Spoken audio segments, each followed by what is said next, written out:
Assalamualaikum students, here we are with the explanation of the chapter The Early Man. Scientists have proved that man has lived on earth for almost 1 million years, but only in the last 5,000 years has he left any written records of history. Scientist ने इस बात की तस्दीक कर दी है कि इंसान इस दुनिया पर 1 मिलियन साल से रह रहे हैं, ठीक है। लेकिन जो रिटन रिकॉर्ड है हमारे पास, जो हमारे पास सबूत है, वो सिर्फ और सिर्फ 5,000 साल पुराना सबूत है। 5,000 साल के पहले का हमारे पास कोई सबूत नहीं है कि दुनिया रहते थे, लेकिन लोग इस दुनिया पे 1 मिलियन साल से रह रहे हैं, ठीक है। For information about early man, we consult scientists called anthropologists. Early man की इंफॉर्मेशन को कलेक्ट करने के लिए हम किससे कंसल्ट करते हैं? एंथ्रोपोलॉजिस्ट से, who examine the remains of bones, और other scientists called archaeologists who study tools, weapons and other remaining objects, ठीक है। एंथ्रोपोलॉजिस्ट कौन होते हैं? जो कि एग्जामाइन मतलब जो पुरानी चीज़ों को, बची हुई चीज़ें जो हमें मिलती हैं, उन्हें एग्जामाइन करते हैं, परखते हैं कि कितना साल पुरानी है, क्या है इसकी हिस्ट्री, क्या है, उसे जो है परखते हैं, ठीक है। और आर्कियोलॉजिस्ट कौन होते हैं? आर्कियोलॉजिस्ट वो होते हैं जो कि टूल से, वेपन से और अदर रिमेनिंग ऑब्जेक्ट्स, कुछ भी ऑब्जेक्ट्स हो सकते हैं, ठीक है, चीज़ें उनकी, बोन्स वगैरह नहीं, बोन्स वगैरह जो स्टडी आउट करते हैं वो एंथ्रोपोलॉजिस्ट कहलाते हैं, ठीक है। आर्कियोलॉजिस्ट क्या करते हैं? आर्कियोलॉजिस्ट टूल्स, वेपन्स और दीगर चीज़ें जो उनकी बची हुई होती हैं, छूटी हुई होती हैं, उनको परखते हैं और उनसे स्टडी करते हैं कि कितना टाइम पुरानी की है, ठीक है। The period into which man's early history has been divided are named after the materials which he used in tool making. जो पीरियड्स, जो अरसा इंसान जो है अर्ली मैन अपनी हिस्ट्री में, तारीख़ में इस्तेमाल करते गए हैं, उन्हीं मटीरियल्स, उन्हीं चीज़ों की वजह से हमने इनको उन पीरियड्स में डिवाइड कर दिया है। फॉर एग्ज़ाम्पल, जिस तरह से पहले इंसान ने इस्तेमाल किया था स्टोन, तो हमने उस स्टोन में इस्तेमाल होने वाले अरसे को हमने स्टोन एज का नाम दे दिया था।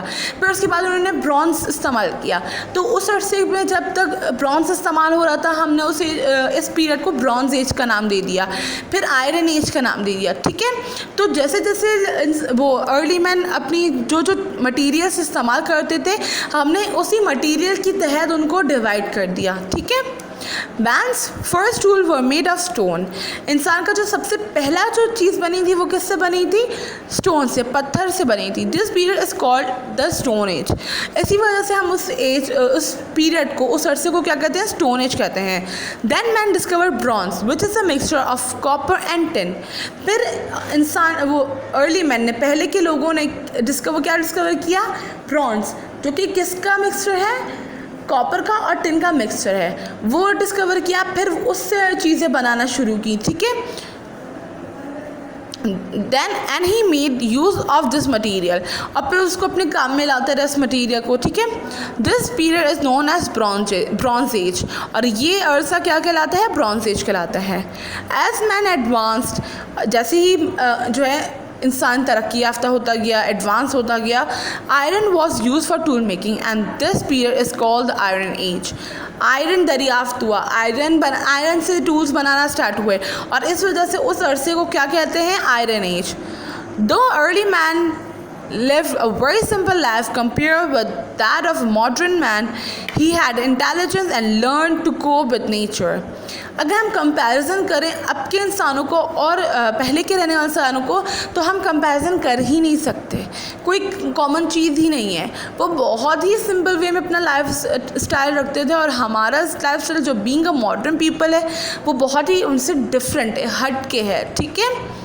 लेकिन वो जो पहले के लोग थे, उनमें इतना इंटेलिजेंस था, इतना शऊर था कि वो नेचर से भी डील करना जानते थे कि नेचर से किस तरह से हम फ़ायदा उठा सकते हैं, ठीक है।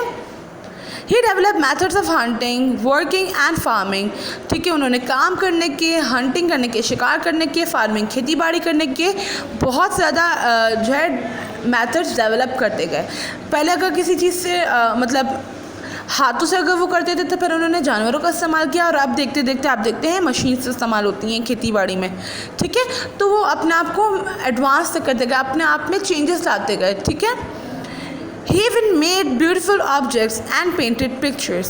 ना सिर्फ उसने जो है फार्मिंग में जो है अच्छा किया काम, अपने आप को मेथड्स डेवलप किए कि किस तरह से और अच्छे तरीके से हम काम कर सकते हैं और जल्दी काम कर सकते हैं हंटिंग और वर्किंग और क्या कहते हैं फार्मिंग में सिर्फ नहीं, बल्कि उसने पेंटेड पिक्चर्स भी बनाई और जो बहुत से खूबसूरत से ऑब्जेक्ट्स भी बनाए, ठीक है। क्योंकि आप देखते अब हम जब कोई चीज़ बनाना चाहते हैं हमारे पास मशीन्स भी अवेलेबल होती हैं, ठीक है, फैक्ट्रीज़ भी अवेलेबल होती हैं और बहुत सारी चीज़ें अवेलेबल होती हैं जो कि हमारे काम को जो दिनों में हो रहे थे वो घंटों में होने लग गया, जो घंटों में हो रहे थे वो मिनट्स में होने लग गया, ठीक है।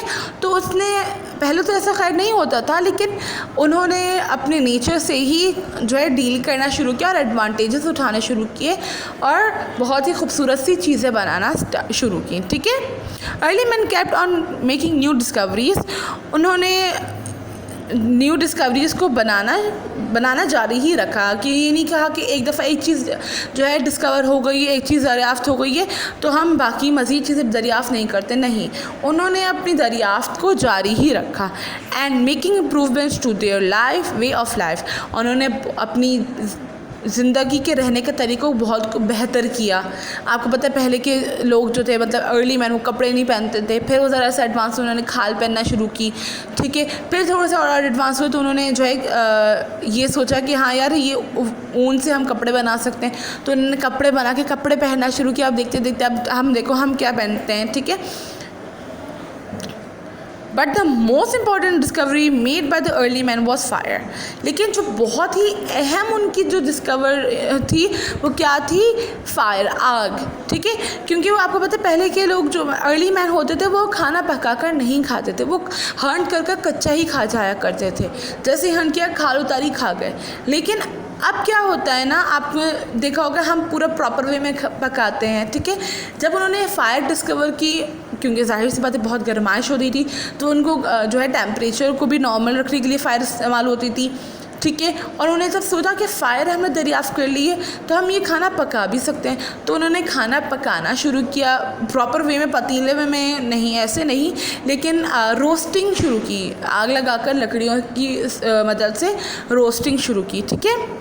With fire he could change the control and control his environment. अभी मैंने आपको बताया कि सर्दी होती थी तो उनको अपने बॉडी को टेम्परेचर को नॉर्मल रखने के लिए, टेम्परेट रखने के लिए फायर का इस्तेमाल करते थे, ठीक है। तो अपने एनवायरनमेंट को भी कंट्रोल रखते थे। यहाँ तक कि फर्स्ट वीडियो की आपकी सोशल स्टडीज़ की एक्सप्लेनेशन थी। इंशाल्लाह कंटिन्यू नेक्स्ट वीडियो में होगी। Thank you so much.